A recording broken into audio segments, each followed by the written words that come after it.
ሀራምቤ ሬዲዮ 98.7 ከነሙሉ ክብሩ በምስራቅ ኢትዮጵያ በአፋር ክልል የሚገኙ የህብረተሰብ ክፍሎች የኢትዮጵያ ኤሌክትሪክ አገልግሎት ያደረገው የዋጋ ጭማሪ የአፋር ክልልን የአየር ንብረትና የህዝቡን የኢኮኖሚ አቅም ያገናዘበ አይደለም ሲሉ ለጣቢያችን ቅሬታቸውን አቅርበዋል። ይህ ችግር ሳይፈታ አገልግሎት ሰጪው ተቋም ሌላ አዲስ የታሪፍ ጭማሪ ለመተግበር ጫፍ ደርሷል የሚሉት አስተያየት ሰጪዎቹ ጉዳዩ እንዳሳሰባቸውም ጭምር አንስተዋል። በክልሉ የሚኖሩ እነዚህ የህብረተሰብ ክፍሎች ከየትኛውም አካባቢዎች በበለጠ ኤሌክትሪክ የህይወታችን መሰረት ነው ይላሉ።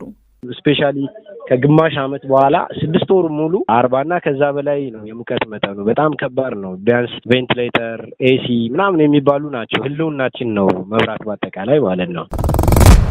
ብርዳማ አካባቢዎች ላይ ፋን አይታወቅም። ቀንም ማታም ከፋን ከወጣ ሙቀት በሙቀት ነው የምትሆነው። እኛ ጋር ቀዝቃዛ ውሃ ከቧንቧ ቀርታ አጠጣም። እዛው ቀዝቅዘን ነው የምንጠጣው። ኤቭሪቲንግ ከመብራት ጋር የተያያዘ። አፋር ክልል ቢያንስ 3 ሰዓት 4 ሰዓት መብራት ከተቋረጠ ለምን ሙሉ በረዶ አይሆንም? ውሃ ነው የሚሆነው። ከቅርብ ዓመታት ወዲህ አገልግሎቱን በሚሰጠው ተቋም በኩል የሚደረጉ የኤሌክትሪክ ታሪፍ ጭማሪዎች ግን የአካባቢውን በረሃማነት የህዝቡን የኢኮኖሚ አቅምና የአኗኗር ባህል ግምት ውስጥ ያስገባ አይደለም የሚሉ የህብረተሰብ ክፍሎች አስተያየታቸውን ሰጥተዋል። እንደ አስተያየት ሰጪዎቹ ባለፉት 3 ዓመታት 3 ዙር የታሪፍ ማሻሻያ ተደርጓል። የ1 ኪሎዋት ታሪፍ ከ3 ብር ወደ 5 ብር አድጓል ይላሉ። ይህ ተከታታይ ጭማሪ በተለይም መካከለኛና ዝቅተኛ ገቢ ባለው የህብረተሰብ ክፍል ላይ የሚያሳድረው ተጽዕኖ የከፋ ነው ይላሉ በመንግስት ስራ የሚተዳደሩት የአሳኢታ ከተማ ኗሪው ታምሩ ወልደ ገብርኤል። የወር ደሞዝተኛ የመንግስት ተቀጣሪ ነኝ እኔ። የወር ደሞዜ 16900 ምናምን ብር ነው ደሞዙ። አሁን ከዚህ ላይ 4000 ምናምን ብር የቤት ኪራይ ከፍላለሁ። 2 ልጆች አሉ። አስቤዛ እንደምታየው ነው። ኢንፍሌሽኑ በጣም ከባድ ሆኗል። ኑሮው የስልክ የሌሎች ወጪዎች እንዳሉ ሆኖ መብራት ግን በቃ ከአስቤዛም በላይ ነው። በወር ልክ አስቤዛ የማይተናነስ ወጪ ነው እያወጣን ያለ ነው አሁን ባለው ታሪፍ እንኳን ማለት ነው።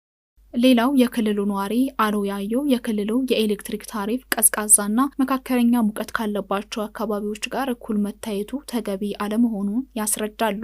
ከዛ ቦታዎች ለምሳሌ አዲስ አበባን መወሰድ እንችላለን። ፍሪጆቹን በብዛት አይጠቀሙም። ቢጠቀሙም አንዴ ተጠቅመው ለ3 ለ4 ቀን ውሃ ቀዝቅዞ የሚቆይበት ሁኔታ ነው ያለው። አትክልትን በተመሳሳይ አፋር ላይ በረሃበል ለመንግስት 30% ተጨማሪ ክፍያ ከፍሎ ነው ሰራተኞቹን እያሰራ ያለው። ከዛ አልፎ ራሱ የዩኒቨርሲቲ መግቢያዎች ራሱ ልዩነት አላቸው። ከዚህ ከሙቀታማ አካባቢዎች ከሌላ መልካም ምድር ጋር ቅዝቃዜ ካላቸው ጋር የተለየ ነገር ነው ያለው እና መንግስት ይሄንን ከፍተኛ ፍጆታ የሚደረግበት ቦታ ላይ የጨመረው ክፍያ እጥፍ ነው።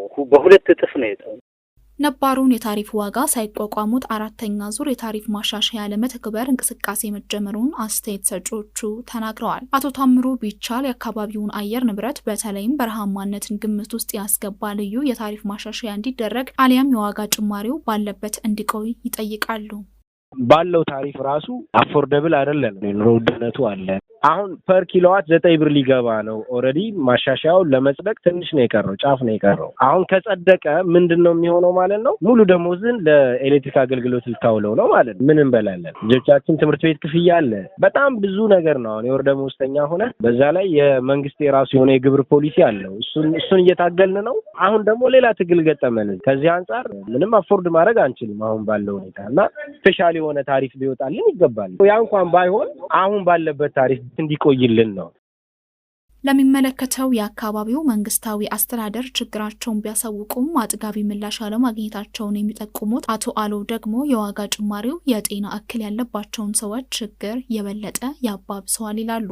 የልብ ችግር ያለባቸው ሰዎች አሉ፣ ሱካር ያላቸው አሉ። እድሜ ልክ መድኃኒት የሚወስዱ ሰዎች ባሉበት ምድር ላይ ይሄ ነገር ሊጨመር አይገባም ብለው ሲጠይቁ የማህበረሰብ ጥያቄ አይደለም፣ ስለዚህ የለም ብለው ምላሽ እንደተሰጣቸው ነው የተሰማነው። የሀራምቤ የውስጥ አዋቂ ምንጮች እንደሚሉት ቀድሞ በመንግስት በኩል በጀት ይያዝለት የነበረው የኢትዮጵያ ኤሌክትሪክ አገልግሎት ከቅርብ ዓመታት ወዲህ በጀቱ ተቋርጦ በራሱ ገቢ ራሱ እንዲያስተዳድር መደረጉ የታሪፍ ማሻሻያውን በተከታታይ እንዲያደርግ አስገድዶታል።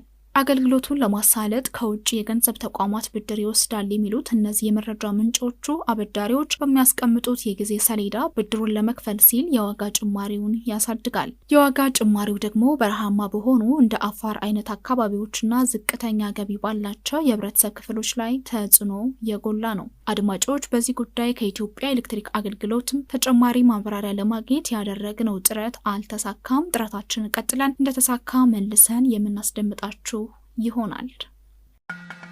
ሀራምቤ ሬዲዮ 98.7 ከነሙሉ ክብሩ